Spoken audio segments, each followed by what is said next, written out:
Hello students, now we are going to start second lecture for the chapter that is the electrostatic potential. In the first chapter we have done about the electrostatic potential for the different cases. Now next one is the equipotential surfaces. Next topic is equipotential surfaces. EQ means constant. EQ means constant or same. Potential, all of you know already. Equipotential surfaces are those surfaces such that at every point potential is same. Let us suppose I have this plane surface. I have this plane surface. If the potential at every point, I am going to mention the point A, B, C, D, E and F. If the potential at every point is same on the particular surface, then that surface is called the equipotential surface. So, equipotential surfaces are those surfaces at which the potential at every point is same. Now, next come to the properties of equipotential surfaces. These properties are important. You will find some reasoning questions or the conceptual questions on the basis of these properties. Properties of equipotential surfaces. The first property is the work done on moving a test charge over the equipotential surface. Work done on moving charge Q naught on equipotential surface is 0. Equipotential surface is 0. The work done to move a charge Q naught on equipotential surface is 0. We are going to prove it. We have defined the potential VA minus VB, that is equal to work done from B to A upon charge Q naught. This is the definition of the potential difference. Now we are dealing with the equipotential surface. Now at the equipotential surface, potential at every point is same. Means VA is equal to VB. If the potential is same, then the left hand side will be 0. So work done A to B upon charge Q naught is equal to 0. This implies work done A to B is equal to 0. So whenever you are going to move a test charge over the equipotential surface, work done will be 0. Now come to the second property, that is electric field is always perpendicular to the surface. Which surface? That is the equipotential surface. The electric field is always perpendicular to the equipotential surface. Now I am going to start for the expression potential difference minus E dot dl. You have already done this. We have defined the potential difference in terms of the line integral of electric field, and we have defined the potential difference in this form. From here I have equated these equations, relations. So work done we have already proved that the work done in moving the test charge Q naught over the equipotential surface is 0. So in the line integral of electric field, E dot dl will be equal to 0, or you can say that E dl cos theta will be equal to 0. Cos theta 0 means theta should be equal to 90 degree. So in this way, the electric field is always perpendicular to the equipotential surface. This is the second property. Next come to the third one. Equipotential surfaces helps to distinguish between the regions of the strong and weak fields. Equipotential, third one is the equipotential surfaces helps to distinguish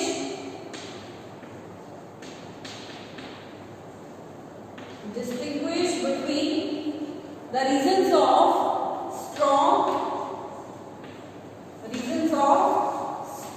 and weak fields. Strong and weak or the electric field.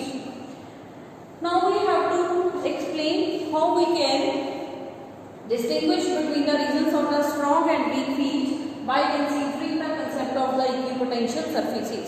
Now for this I am going to use the relation E is equal to minus dV by dr.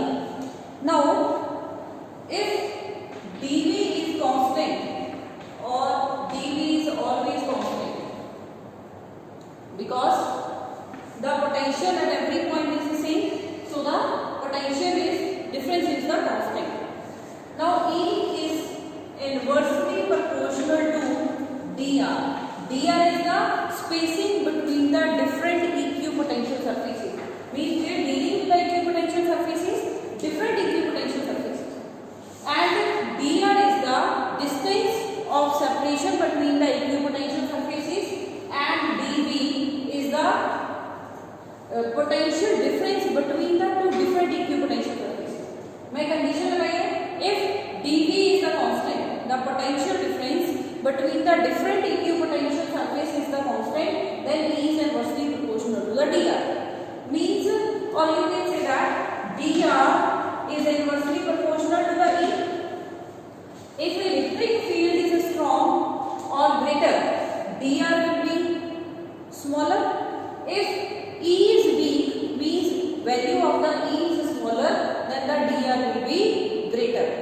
So the spacing, if the spacing between the equipotential surfaces is the less, means more crowding, then the electric field will be strong. And when the spacing between the equipotential surfaces is the more, they are widely spaced, in that case E will be less, or the electric field will be weak. So the electric field, the equipotential surfaces, those are widely spaced, where the electric field will be weak, and if the equipotential surfaces are more crowding, they are placed very close to each other, in that case the electric field will be stronger one. Next, these are the some properties of the equipotential surfaces. The next topic, we are going to draw the equipotential surfaces in the different cases. Equipotential surfaces for the different cases. Equipotential surfaces. We have to draw these equipotential surfaces. First case is for the point charge. We have the point charge and we have to draw equipotential surfaces for this point charge. Now this is, let us suppose we have the point charge Q, positive Q. Now due to this the electric field lines will be outward. These arrow lines are representing the electric field due to this positive charge Q. Now I want to draw equipotential surface, or we already knows that equipotential surfaces are those surfaces on which the potential at every point is same. Now potential is written as, the expression of the potential is Q upon R. Means the potential is inversely depending upon the distance, or you can say that from a particular point charge, all the points, those are at the equal distance. At every point the potential will be same. So the locus of all the equidistant points from the given point charge that I have shown here, it will be a equipotential surface, and in this case the equipotential surface is going to be sphere. So spherical surface is the equipotential surface for the point charge. Spherical surface for the point charge, or for the point charge spherical, equipotential surfaces are spherical in shape. Now next, if you are going to draw the different equipotential surfaces, means firstly I have drawn at the distance r. Second, I want to draw the equipotential surface at the distance r dash, but condition is the potential difference between the two surfaces should be constant. Should be constant. So I am going to use the relation E is inversely proportional to dr, or dr is inversely proportional to E. As we know, with the distance, electric field is going to be decreased, because electric field is very inversely proportional to the square of the distance. As we are going to move away from the point charge Q, the electric field is going to be decreased. If the electric field is going to decrease, then the dr will be going to be increased. Means if you are going to consider dV constant, dV is the potential difference between two equipotential surfaces. If the dV is constant, then the spacing between the equipotential surfaces is going to be increased. For example, I have drawn three equipotential surfaces here. This is the surface 1, surface 2, and last one is the surface 3. The shape for the equipotential surfaces will be spherical, but the separation between the equipotential surfaces is going to be increased with the distance. For example, in the first and second equipotential surface, spacing is the less as compared to the spacing between the equipotential surface second and third. The spacing is going to be increased. This is the equipotential surfaces for the isolated point charge. Next one is the, we have to draw the equipotential surfaces for uniform electric field. In case uniform electric field. Now electric field is uniform. Uniform electric field is represented by the straight lines equally spaced. Now let us suppose here is some source of the charge that is producing this uniform electric field. Now let us suppose I want to calculate the electric field. Now I want to draw the equipotential surfaces. Now equipotential surfaces are those surfaces at which the electric field is constant. Now the points on the every line, those are equally spaced from this charge configuration, will become a equipotential surface. And in this case, you are going to consider a plane surface like this. I have the plane surface that is at the equal distance from this charge distribution. Or you can say that in this case, plane surfaces will be the equipotential surfaces. Plane surfaces are the equipotential surfaces. Now next one is the, if you are going to consider the electric field, the space, in this case we are going to consider the potential difference dV is constant. Potential difference that exists between the two equipotential surfaces, that is constant. In that case, E is equal to minus dV by dr. Now here electric field is constant because we are dealing with uniform electric field. Electric field is constant. It means dV by dr will be equal to constant, or dV is directly proportional to dr. Means if dV is constant, the potential difference between the different equipotential surfaces is constant. In that case, dr will also remains constant. Means the equipotential surfaces having the potential difference constant are equally spaced.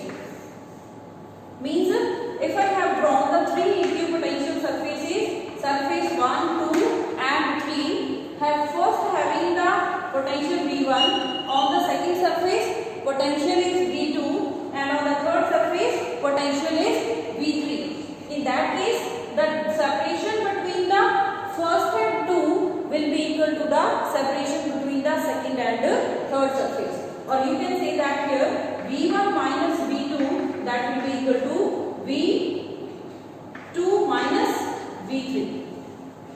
The potential difference will be be constant, and the spacing between the different surfaces is also constant. Or you can say that equipotential surfaces are equally spaced when we are going to draw the equipotential surfaces for uniform electric field. Next, last case is that we are going to draw the equipotential surfaces for the system of point charges. Third is for the system of point charges. Now for that you can consider the system of equal and opposite charges, means positive and negative, or you can consider the system of same type of charges, that can be positive positive or negative negative. Firstly, let us suppose you have the system of positive and negative charge, and you have to draw the equipotential surfaces.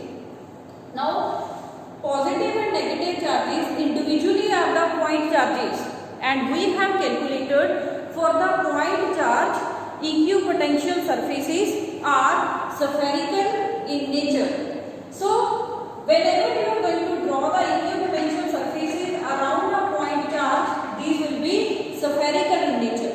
But whenever you are going to move inside, in between the distance, the potential at every point is going to vary.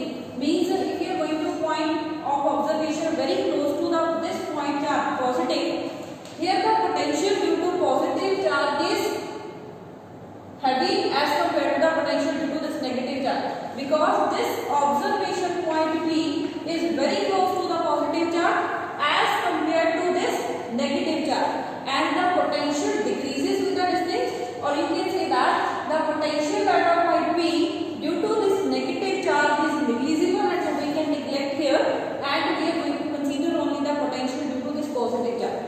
So near the positive and negative charges, but equipotential surfaces are perfectly spherical. And we are going to move away from the center, or we are going to move towards the center of the line joining. The equipotential surfaces are going to be distorted, because at these points the potentials due to both charges equally contribute. So this will be the shape due to the equipotential surfaces for the system of point charges positive and negative. Similarly, you can draw the equipotential surfaces for the system of two positive charges.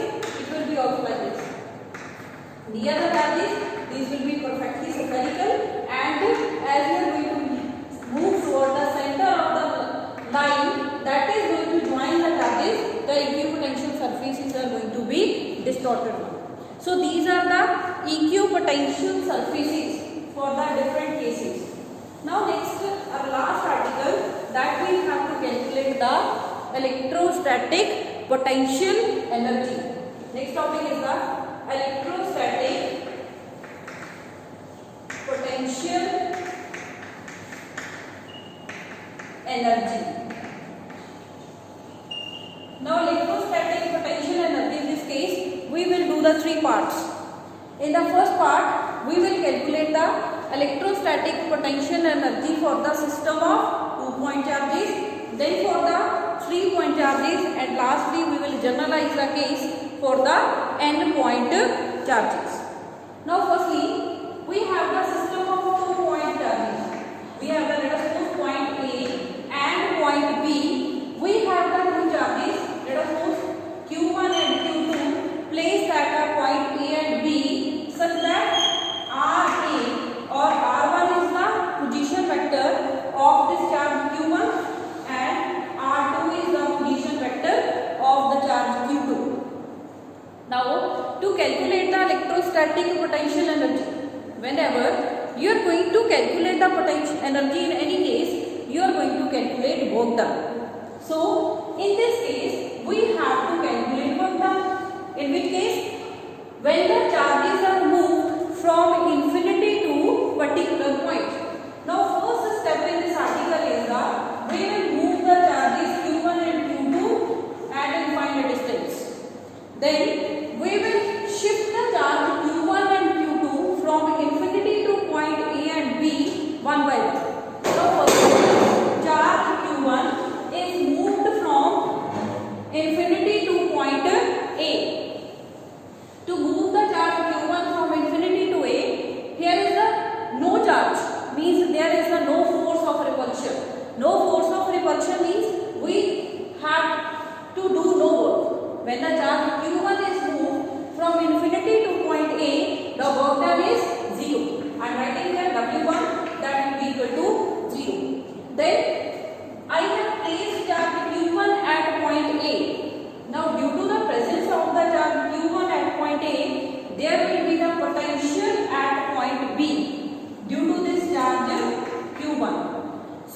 potential at a point B, that will be equal to 1 by 4 pi epsilon naught Q1 upon AB. AB is unknown. We have to calculate AB. So we are going to apply the triangle of vector addition. We are going to calculate AB. According to the triangle of vector addition, it will be OA plus AB, that will be equal to OB.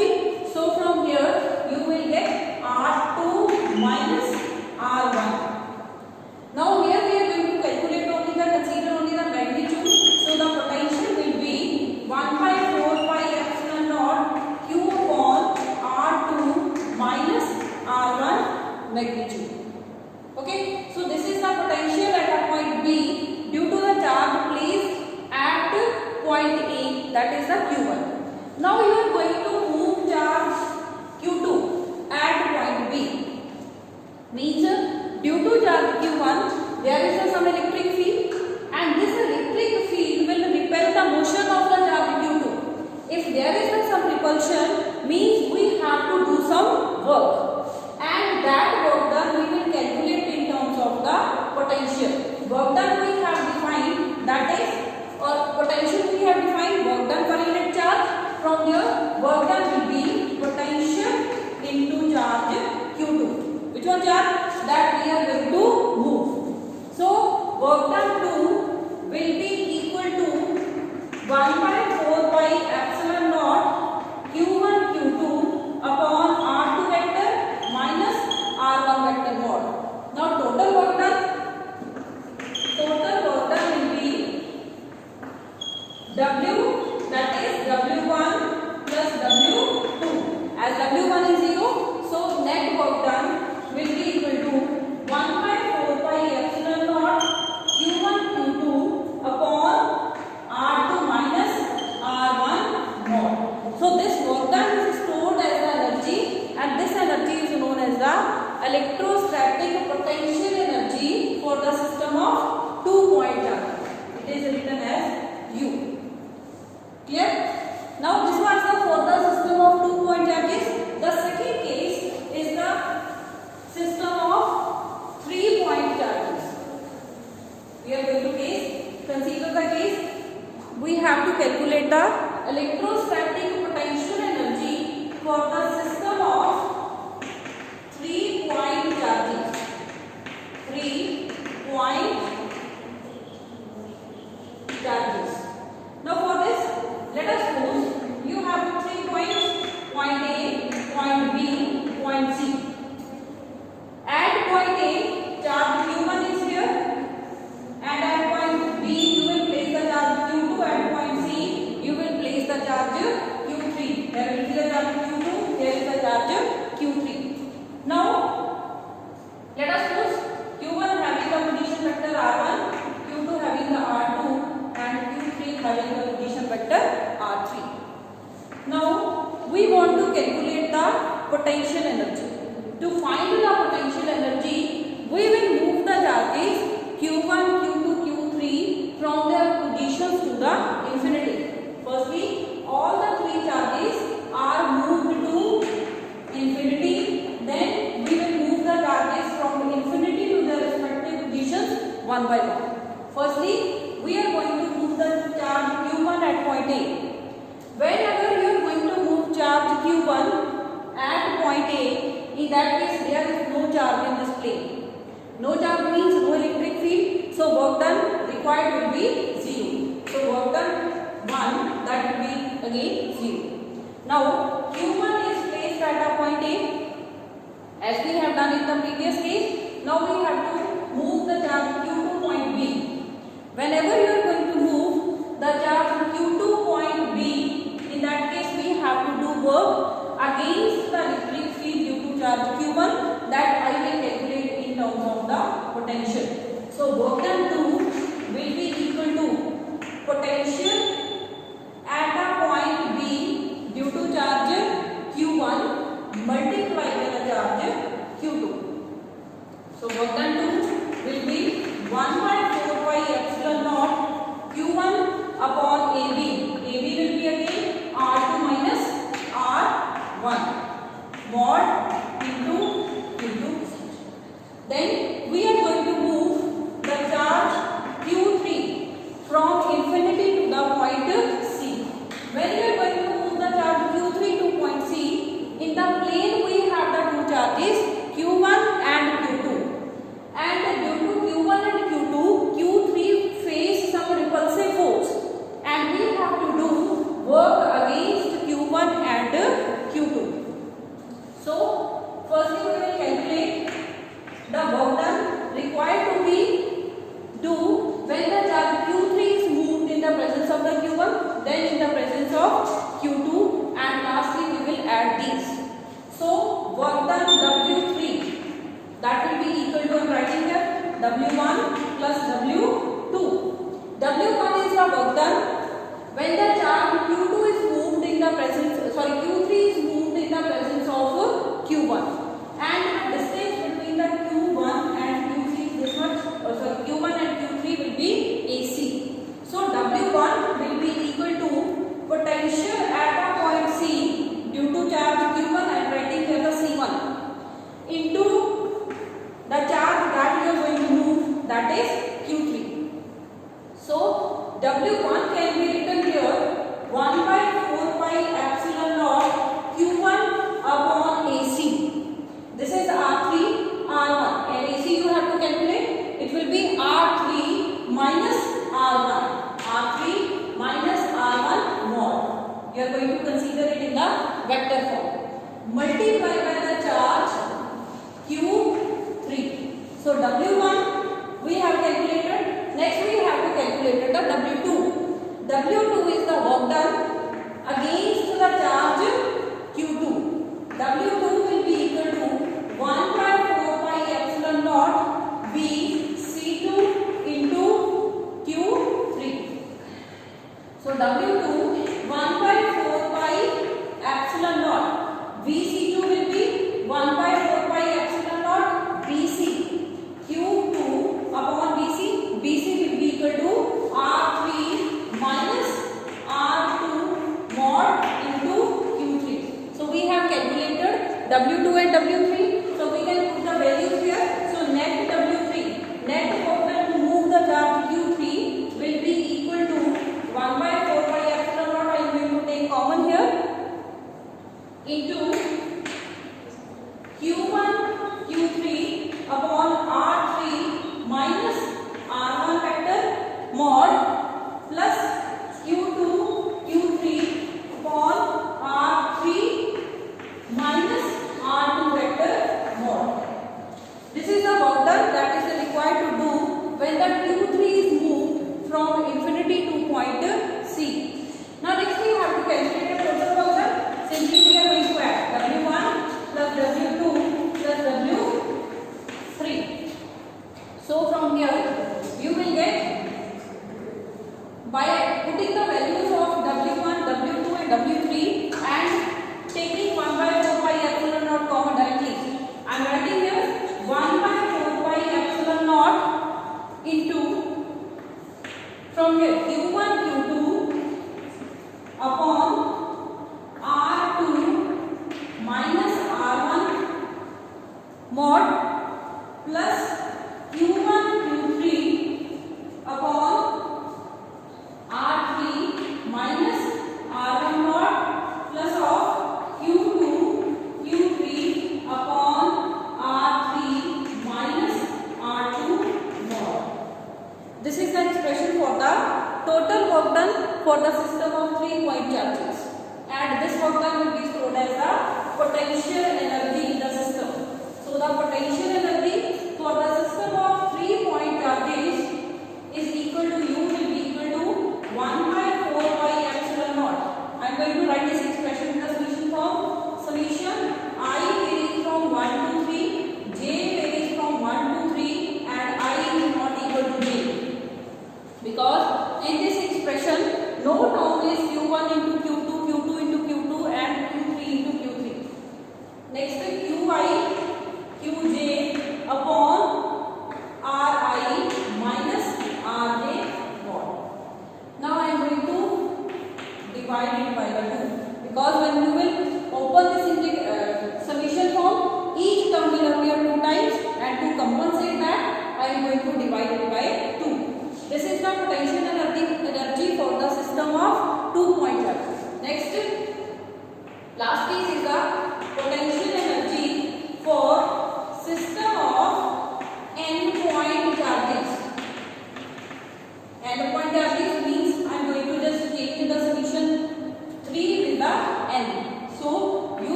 potential energy for the system of n-point charges.